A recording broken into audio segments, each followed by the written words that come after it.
Hey, there you are. I felt the breeze shift just slightly, like it does when someone familiar steps into a quiet place. You always seem to arrive with the hush, not startling, not sudden, just gently present, the way dusk comes to the cliffs, folding itself into the corners without asking anything in return. Come, sit with me, my dear companion, right here. Yes, just here beside me.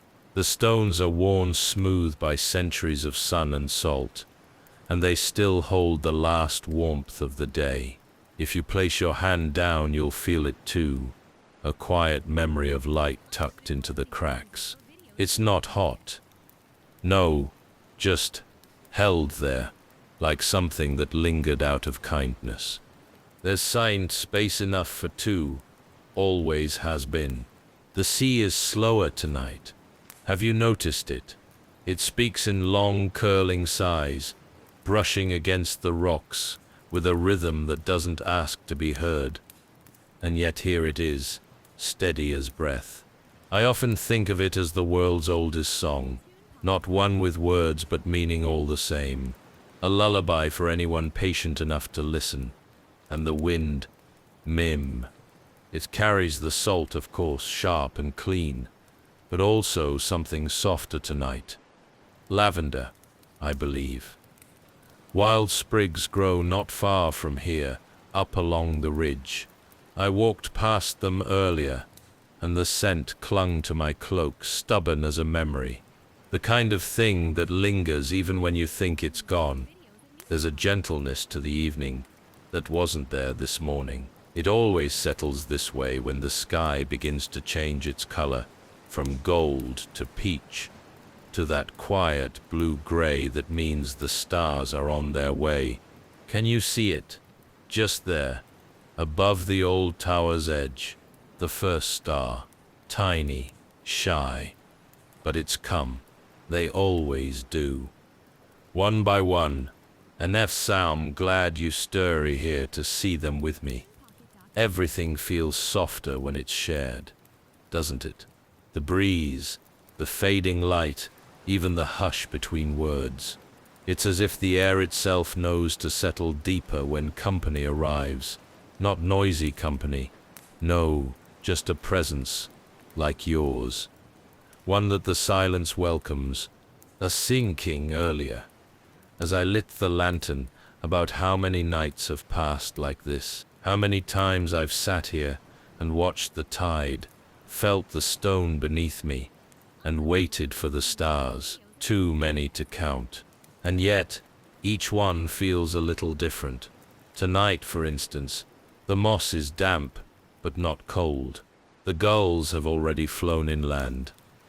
And the wind, well, it's slower than usual, as if the world has paused for a breath. It doesn't quite want to release. It's strange, isn't it, how stillness can feel so full. Some folk call it emptiness, but I never thought that word fit. This isn't empty. This is peace. And peace, my friend, has weight. A kind of quiet gravity that settles over the shoulders and lets them drop. I think we carry too much, most days, even when we're not walking. Thoughts, worries, echoes of things we meant to say, or never did. They gather, don't they? Tucked behind the ribs, at the corners of the mind. I find that places like this, the edge of things, where land becomes sea and sound becomes hush, are the best for letting those thoughts rest too. You can let them go now if you like. You don't need to say anything. Just let them be still. I'll hold the silence with you. Look there, the light in the lantern's dancing a bit. Not from the wind, I think. Just the wick shifting slightly as the oil settles. It casts a soft gold against the wall behind us. I rather like that color. Not too bright, not too dim, the sort of glow that understands it's nighttime, but still wants to stay awake just a little longer, just to keep someone company. That Sepsol light really does, isn't it? keeps us company, reminds us that someone somewhere thought to push back the dark, not to banish it, but to soften it. The night isn't something I fear anymore. I used to when I was younger, but not now. Now it feels like a quilt, woven from quiet things, from breath, from memory, from stars. So breathe with me, if you sit like. Slowly, now, get noises, full stay, and out, that sips it. No need to rush. The world isn't rushing, not tonight. I've arrived exactly when you were meant to, and I stem's glad you did. Let the night settle over you, like it's settling over me. And if you feel the weight of the day begin to ease, then that's no accident. You're safe here, with me, with the sea, with the stone beneath us and the sky above. We still stay a while, you and I. Just resting, just breathing, just being. That sep's more than enough. It's quiet here, isn't it? Not the sort of silence that presses too heavily on the chest. No, this is gentler. It doesn't ask anything of you. It simply exists, like the stone under your hand or the tide turning below us. A hush that has known centuries and grown kind with the weight of time. This place, Sonnery says, with seas alow, more times than I could count. Not because it holds any great legend or treasure, but because it listens, not with ears. No, but with presence. The way an old friend does when words no longer matter. Look around. If your eyes aren't too tired, these ruins may not look like much to someone just passing through. Just broken beams, weathered stone, a leaning archway clinging to memory. But if you sit here long enough, really sit, you'll begin to see it differently. You'll notice how the moss has crept in between the cracks with patient fingers, how the ivy has curled itself lovingly around what remains of the tower's ribs. It's not decay, not really. It's transformation.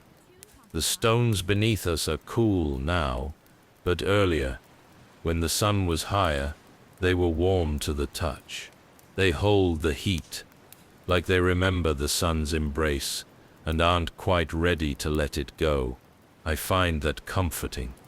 That even in age, even in stillness, something can carry warmth forward. Just there along the edge, do you see the wild thyme growing between the stones? Its scent is subtle unless the wind stirs just right, and then it rises with the salt air. A touch of green, a touch of earth, to remind you the land is still breathing beneath all this stone. The beams overhead, what's left of them, creak sometimes, not from wind alone, I think, but from memory. They once held weight, these timbers. They carried watchmen and their lanterns, listened to footsteps and sea songs and quiet conversations in the night. And now they simply stretch into the dusk, letting time soften them with every passing season. Beyond the edge of the wall, you can see where the cliff slopes gently down toward the sea. The grass there grows long and bowed, always leaning inland, shaped by the endless push of the wind from the waves. Even the earth seems to turn its face away from the sea's slow breath, not out of fear but reverence. And the sea, oh, the sea. It doesn't roar here. That's further up the coast, where cliffs stand high and jagged like broken teeth. But here, the water is quieter. It brushes the shore like a hand smoothing down a cloak, slow and repetitive, never in a hurry. It's watched this coast for longer than anyone can say.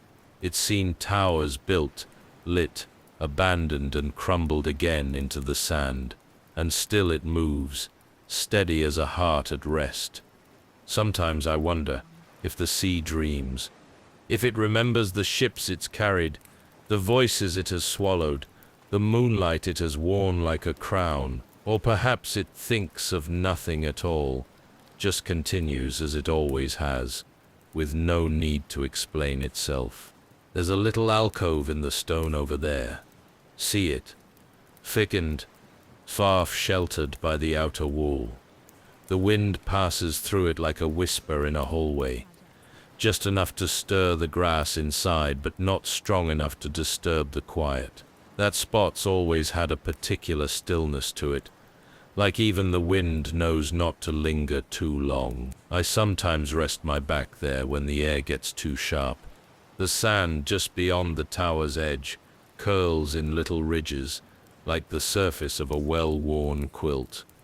Not flat, but not chaotic either, the kind of patterns that form only when time is allowed to work undisturbed.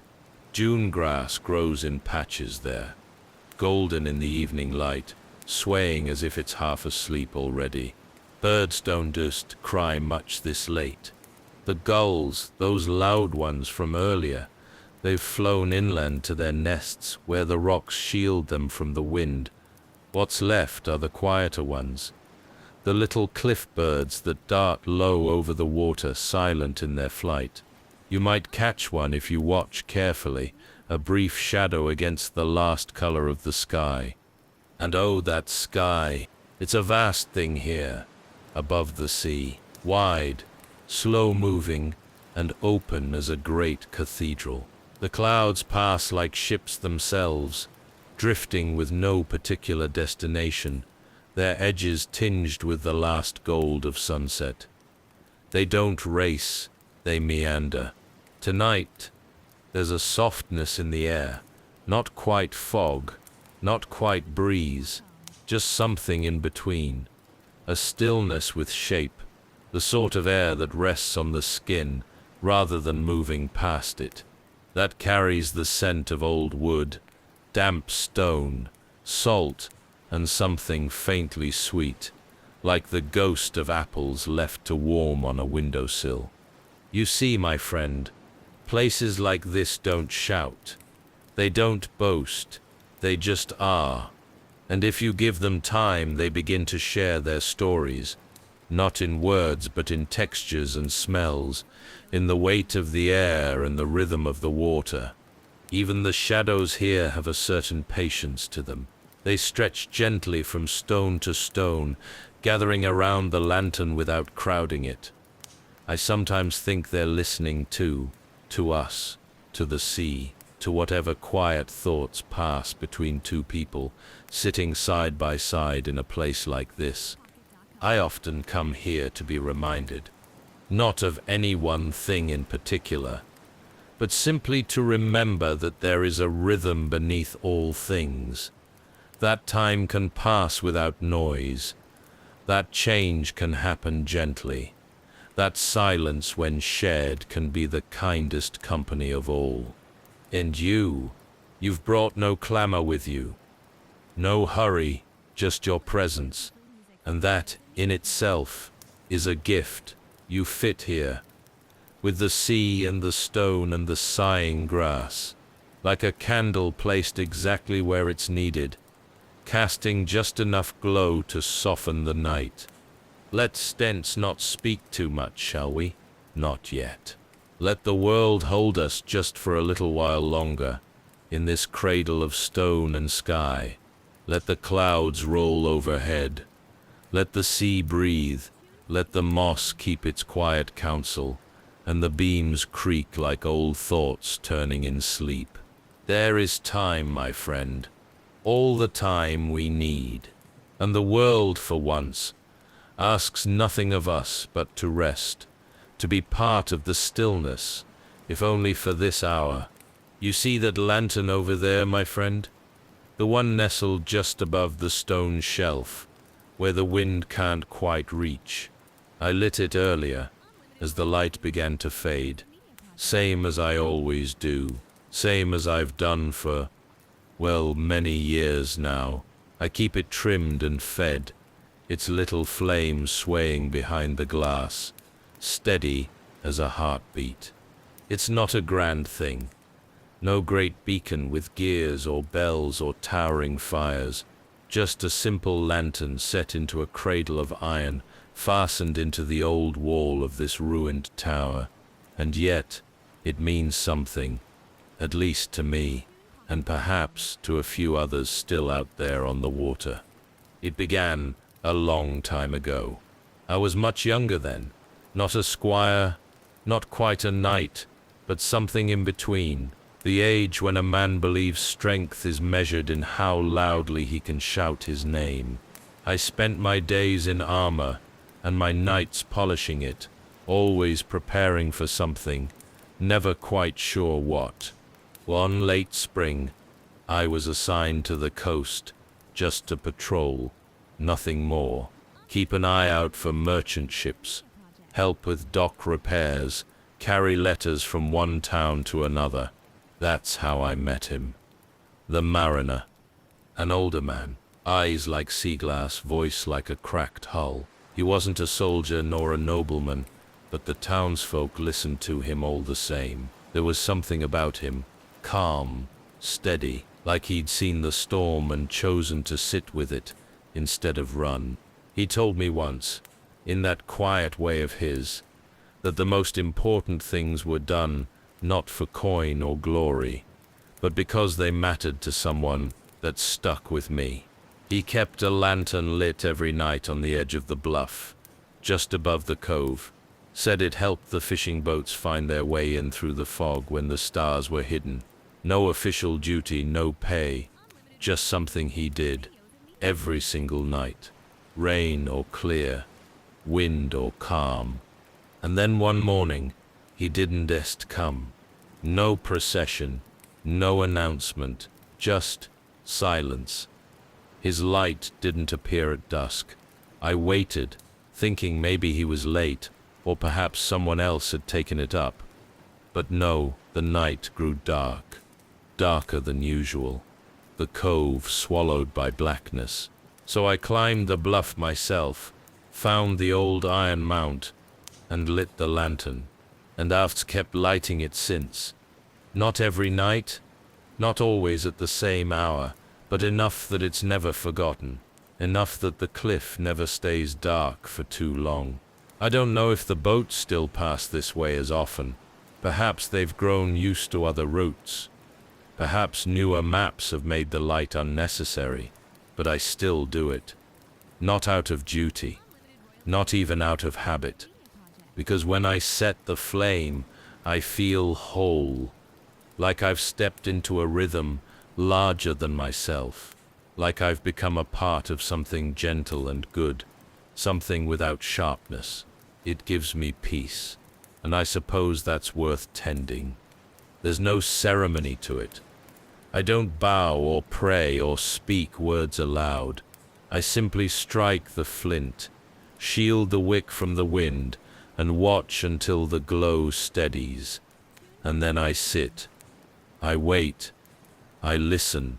Sometimes I imagine a sailor far off in the mist, squinting toward the shoreline and seeing it, that flicker, a reminder that land is near, that someone's hand still keeps a light burning. Other times, I think no one sees it at all, and that's all right too. Not every kindness needs an audience. Some are planted like seeds in soil we may never touch again. That doesn't make them less worth sowing.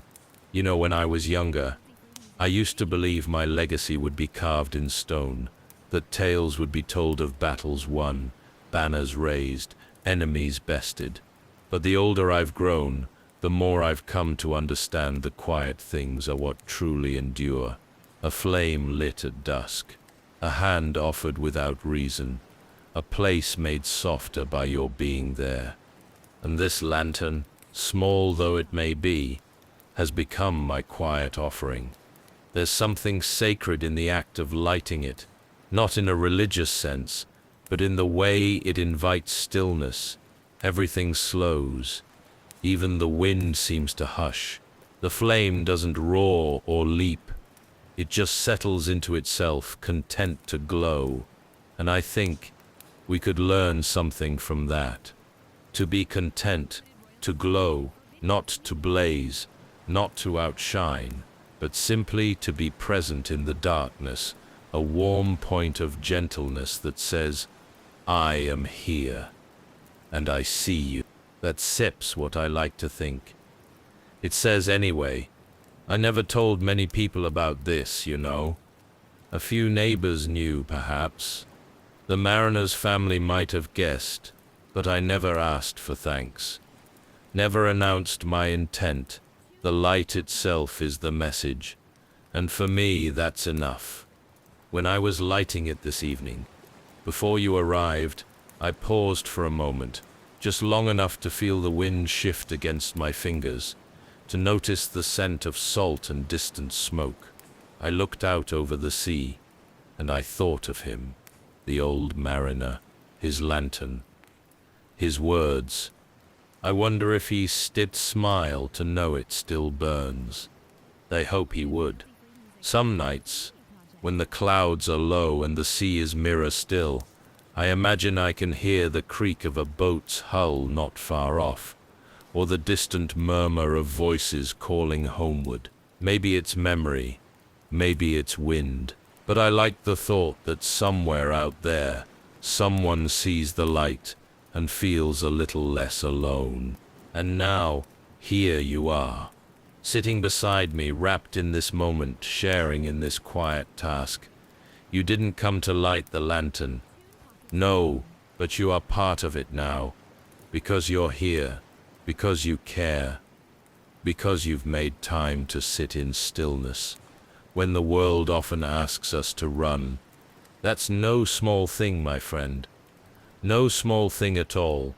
So when the flame flickers low, as it will, in time, and the night folds over us completely, I'll know it served its purpose, even if no ship passed, even if no eyes saw, even if no name was spoken. The flame was there, and we were here, together. And that, to me, is a quest worth taking. Not one with dragons or banners, but one lit by a single steady light, and guided by the hope that somewhere, someone feels it. You know, my dear friend, there's a quiet kind of treasure in this life, not the kind anyone would bother to guard behind lock and stone, but treasure all the same. It doesn't glint or clatter or gleam in the sun. No, it hides itself in plain sight, woven into the hush between moments. The way dust dances in slanted light, the way a branch sways with no one watching. But didn't always notice such things. In my younger days, my gaze was set far ahead, toward banners and boundaries, toward places not yet seen and stories not yet mine. But over the years, as the weight of my armor began to outlast my hunger for the battlefield, I began to look elsewhere, down sometimes, or simply. One of the first such places that changed me, though I didn't know it at the time, was a moss-covered ruin deep within the western woods. I hadn't meant to find it. I'd lost my way, actually, though I wouldn't have admitted it back then. I remember the trees, tall, thick with green, their trunks cloaked in ivy, and their roots curled like old hands through the soil. The air was so still there, not lifeless, but deeply alive in its silence, like the whole forest was holding its breath. Then I stepped into a clearing, and I swear to you it was like walking into a sacred place. Though no temple stood there, and no priest had lit a candle in centuries, just broken stone, crumbled columns and archways half swallowed by the trees. But the sunlight, oh, the sunlight, it poured down through the high leaves like a cathedral's window, all golden and dappled, the beams turning the dust and pollen into glittering threads. As I remember sitting down on a piece of fallen wall and not moving for a long while, not because I was tired, but because the place asked me not to. It welcomed stillness. I don't think it would have minded if I'd never left. I didn't speak, not even in my thoughts. I just breathed. Let the moss cradle my hand. Let the sun wrap itself around my shoulders. And in that moment, I wasn't a knight. Wasn't anything. Just present. That place remains with me, even now. I sometimes visit it in memory, when sleep won't come. And in truth it soothes me more than any fortress ever did. Then there was the time, many winters later, when I found myself near an abandoned gatehouse on the edge of a long-forgotten trail. Snow had fallen steadily all morning, the sort of soft, quiet snow that fills the world with hush. No one had walked the path for weeks, perhaps months, and the gate, a pair of wide, leaning doors once meant to guard something, now stood crooked and wide open, as if it had finally given up pretending to hold anything back. I paused there, not for shelter, not even for direction, just because of the stillness. The snow drifted slowly down through the open air, catching on the rusted hinges and curling around the edges of the old stone.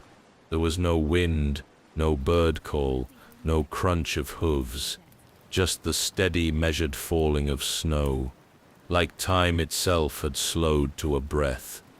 And I thought, then, so this is what peace looks like. Not a proclamation, not a victory, just a quiet gate, forgotten by the world, letting the snow fall without complaint. I leaned my back against the post and watched the flakes settle into the cracks of the wood, layering themselves over years of splinter and rust. I didn't say it feel cold. Not really. The felt held, as if the winter was tucking me in. Then there was a different kind of memory, one that still brings a smile, though it's painted in laughter rather than silence. I'd stopped in a village one afternoon. Not for any noble purpose, I confess, just for bread and a bit of shade. I found myself near the well, sitting beneath an old tree with my helm resting beside me. I must have been quite still, caught in a bit of daydreaming, for before long I heard the sound of giggles, not loud ones, the kind that children make when they're trying not to be caught. I opened one eye, slowly, and there they were, 4 little ones standing in a neat line, arms folded, heads tilted. I told you it's a statue, one whispered, loud enough for me to hear. No, it's not, said another. It breathed. They smiled, just barely. That was enough. They shrieked in delight, bolted like rabbits, and didn't stop laughing the whole way down the lane. I suppose I must have looked quite the sight. All stillness and stone-colored plate, my sword across my lap like some resting sentinel. To them I wasn't a tired man avoiding the afternoon sun. I was a statue come to life, and in their eyes for just a moment I was part of a different kind of story. One where stone knights wake with smiles, and shade trees guard wells like sentinels of old. Funny, how often the things that feel like nothing in the moment become everything later. Back then, I thought I was only passing time. Now, I see it differently. Each of those moments, the ruin, the gate, the laughter, they were teaching me something, not in words, not even in thoughts, just in being. They taught me that wonder doesn't need a grand entrance, that beauty often arrives in silence, and that peace is rarely something we win. It's something we allow. There are more, of course, dozens, perhaps hundreds, small blessings scattered across years like petals along a winding path. A bird landing on my knee during a rest beneath a hazel tree. The sound of a stream carving its way through a frost-bitten forest. The way candlelight flickers against a stone wall when the room is otherwise quiet, and the night wraps tight around the house. Each one, a quiet gift. unasked for, unwrapped slowly by time and memory. Even tonight, here with you beside me, I feel the same quiet miracle unfolding. Not because anything grand has happened, but because we've given this moment the one thing it needs, presence that sips the heart of it. I think the greatest discoveries I've made in my life weren't marked with banners or songs or scrolls. They came when I slowed down long enough to see what was already around me, to feel the world rather than move through it. And now, as I sit here, older and quieter, I can finally gather those little pieces, those mossy ruins and snowy gates and wide-eyed children, and understand what they gave me. Not tales for the telling, but truth for the holding. Soft truths, gentle ones, that stillness heals, that laughter lingers, that nothing is ever truly small if it lingers in the heart. So I hold those memories like pebbles in a pouch, smoothed by time, carried without burden, comforting to touch now and then. And in sharing them with you, I find they settle even deeper, become not just mine but ours.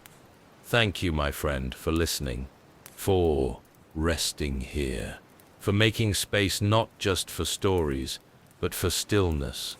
Now, let the wind move if it wishes. Let the lantern flicker. Let your thoughts drift as they please. We've discovered enough for now. And besides, the world is always offering more, if we're patient. You know, my dear companion, there's something in the rhythm of the tide that's always reminded me of the way life unfolds, not in straight lines or upward climbs, but in quiet cycles, rising and falling, coming and going, not lost, not failed, simply flowing. Some things I've learned must go out before they return, not as punishment, nor even as distance, but because that's how they find their shape, like the sea pulling away from the shore just long enough to gather itself again, then brushing gently back with new stories in every wave. We do that too, in our own way.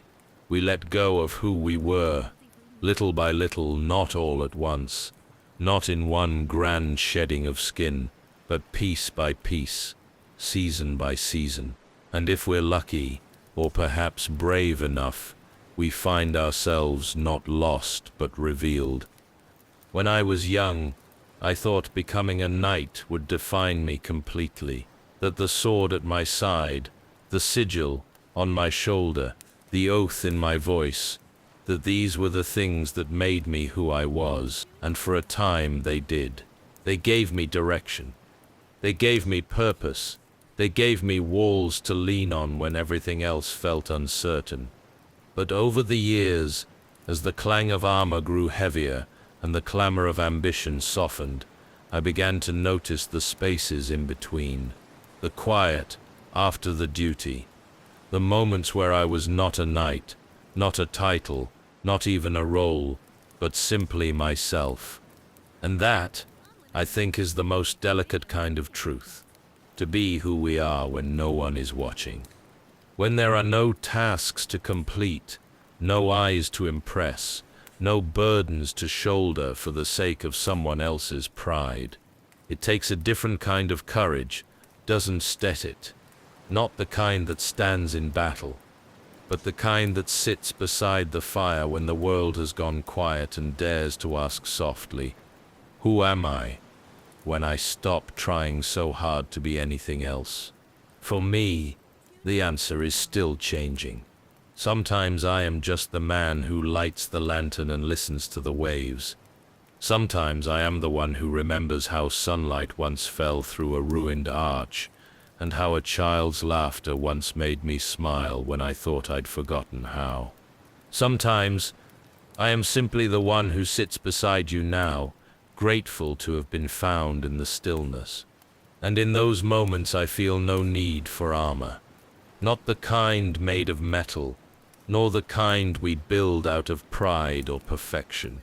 Because gentleness, I've found, is not the opposite of strength. It is strength. The kind that doesn't just need to raise its voice. The kind that lets others rest near it without fear. The kind that holds space, not just for others, but for oneself, too.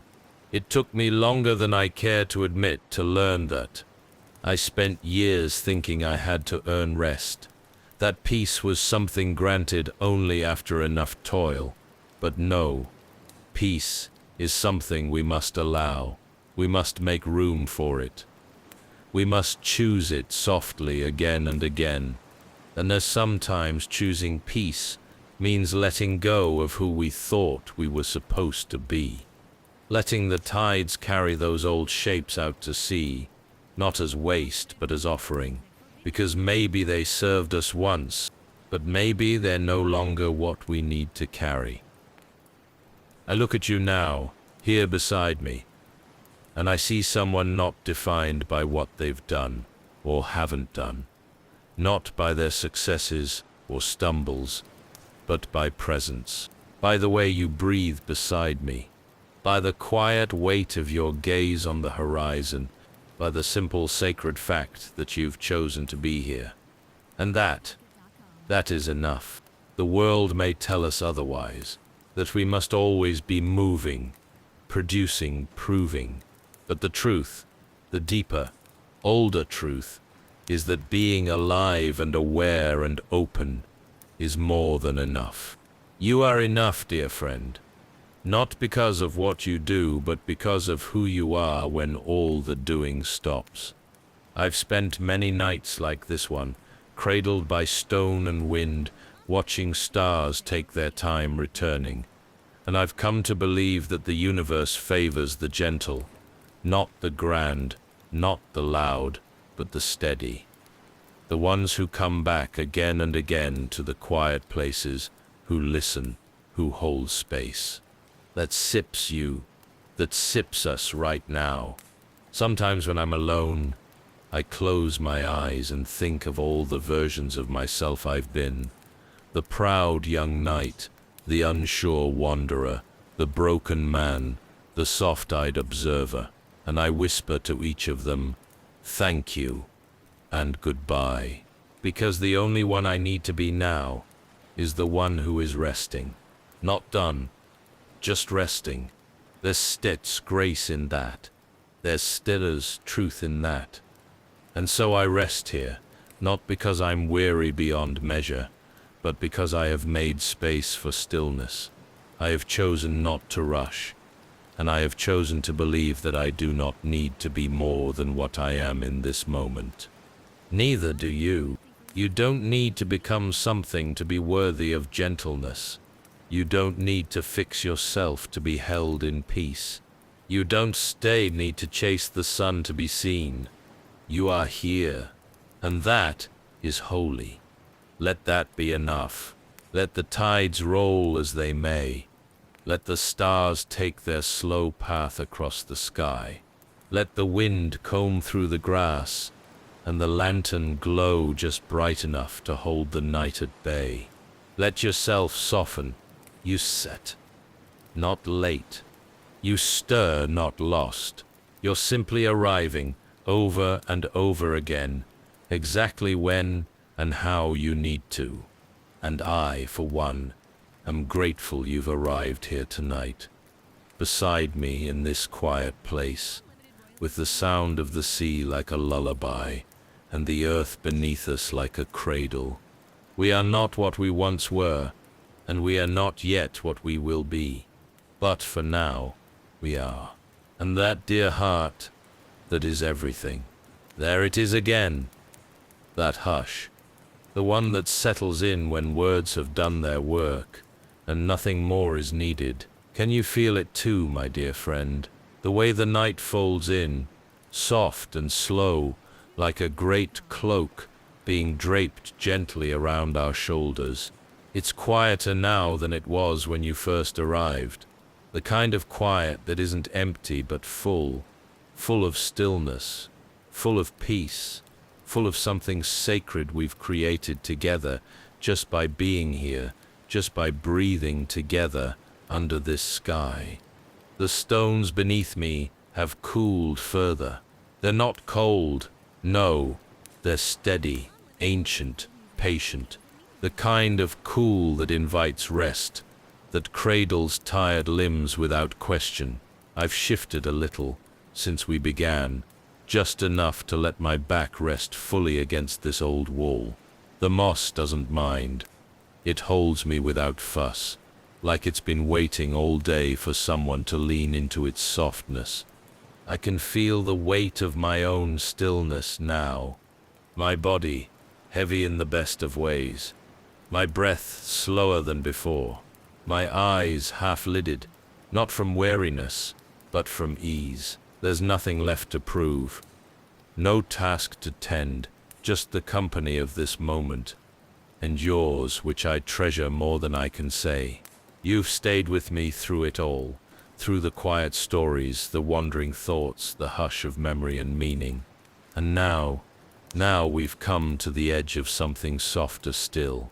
Not an end, exactly. Just a deepening, a deeper kind of quiet. The kind that draws the day to a close with reverence, not regret. If you listen, truly listen, you might still hear the waves down below, brushing the shore with their slow, silver tongues. They've been there the whole time, like breath in the background of a dream. Steady, familiar, a lullaby older than any song. They've always helped me find sleep, these waves, not because they call to me, but because they accept me, just as I am, no matter how I arrive.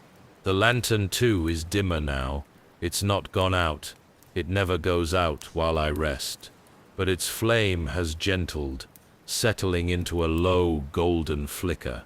The kind of light that doesn't try to hold the dark at bay, but simply joins it, like two old friends sharing a silence.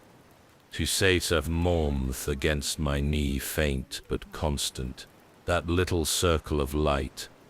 It's enough, more than enough. Enough to make a person feel seen. Enough to remind the night. Someone is still here. And I suppose that's what this has always been about in the end. Presence. Not solving, not fixing. Just being, just sitting here. With you, and letting the hush settle all the way into our bones. I've carried many things in this life. Swords and shields, scrolls and saddlebags, but nothing as heavy as expectation, and nothing as light as this moment, shared with someone who needs nothing more from me than my company. That warmth you feel rising in your chest, that stillness in your hands, that's what peace feels like. Not fireworks, not revelation, just this, the breath between sentences, the quiet at the close of a long day, the way two souls can sit beside one another, say little, and yet speak volumes. And now, I think I'll let go of the words entirely. Not yet. But soon. Before I do, though, just a few more things. Not thoughts, exactly. Just little truths, resting near the surface. Tonight has meant something to me. Not in the way that tales are told or songs are sung, but in the deeper way, the way a seed knows when the earth is right, or a bird knows which branch to choose. It's been enough, used to have been enough. Thank you for arriving as you are, for settling in beside me without needing to be anything else, for listening, not just with ears, but with presence. There's something sacred in that, in being witnessed gently, without question or judgment, and you've given me that gift, simply by staying. So now, I'll give something back, my stillness, my rest, the quiet rhythm of my breath, drawn down into the earth, shared with you as night deepens. So I let it lull you, if you like. Let it guide you, if you're drifting, or let it simply be. If that's enough, I can feel the sleep drawing close now. It doesn't rush. It moves like mist, like tide, like memory. It brushes the edges of me, settles into the curve of my shoulder, the crook of my neck, the line of my jaw, and I welcome it with no fear, with no hesitation, because what a beautiful thing it is to fall asleep beside someone who sees you, not as a title or a task, but simply as you. You may stay as long as you like, friend. There's room enough here for two, and the night has long arms to cradle us both. Let the world keep turning. Let the stars move at their own pace. We are not in their way. We're simply here, and that is more than enough. When you're ready, when your breath deepens and your thoughts drift like leaves on still water, I'll be beside you. Quiet, at peace, asleep, perhaps, but with a part of me still listening, still grateful. So now, let the silence return. Let it spread out like a blanket across the stone and moss. Let it carry you, gently, wherever dreams might take you. And if you find yourself waking before me, don't worry. I'll be right here, resting, just as I am now. The lantern will still be glowing, the waves will still be singing, and the hush, the one we built together, will still be wrapped around us like a lullaby too tender for words. There, my dear one, do you feel it? The quiet has deepened, the kind that comes not from absence but from peace. The sky has darkened into its gentlest blue, nearly black now, save for the faint shimmer of stars above. The sea speaks softer than before, like it too has grown drowsy and is murmuring only to itself now. You've stayed with me through so much this night, and I want you to know, truly know, how deeply that matters to me. You brought no clamor with you, no storm, just your presence, just your listening heart, and for that, you have my thanks. The lantern's light is barely aglow now, casting the faintest golden halo on the stone nearby. But it is enough. Enough to remind us we are not lost in the dark. Enough to be a beacon, not for ships, but for souls, yours and mine. You are safe here. You always were. Safe in this hush. Safe beneath this sky. Safe beside me. Let the night hold you now. Let it wrap around your shoulders like a cloak stitched of silence and starlight. There's no need to do anything more. No need to go anywhere. The world has quieted for you because it knows you've done enough. Yes, you have done enough just by being here. So let your thoughts drift now. Let them loosen. Let them float like leaves upon a still pond, slow and gentle, turning only when they choose. And if you find yourself floating too, not away but inward, then let that be your journey for tonight. A journey not of steps but of surrender. There is no gate to pass through, no task to finish. Only this moment. Only this breath. And with that breath, let me leave you a blessing. A small one, soft-spoken, just for you. May you be held gently by the quiet. May sleep find you not in haste, but in kindness. May your dreams be slow and deep and kind. And may you awaken when you're ready, feeling not just rested, but remembered. Remembered by the wind, by the stone, by the stars above. Ulster da, stay sund said. You are not alone, my friend. Not in this hush. Not in this moment. Not even in sleep. I'm still here beside you, breathing slow, drifting perhaps. But here, And if your eyes have already begun to close, then let them. Let the night take you the rest of the way. There was nothing more you need to hold. Let it all slip, like a cloak from the shoulders. Stotis. Let go. You are safe. You are loved. Good night, dear friend.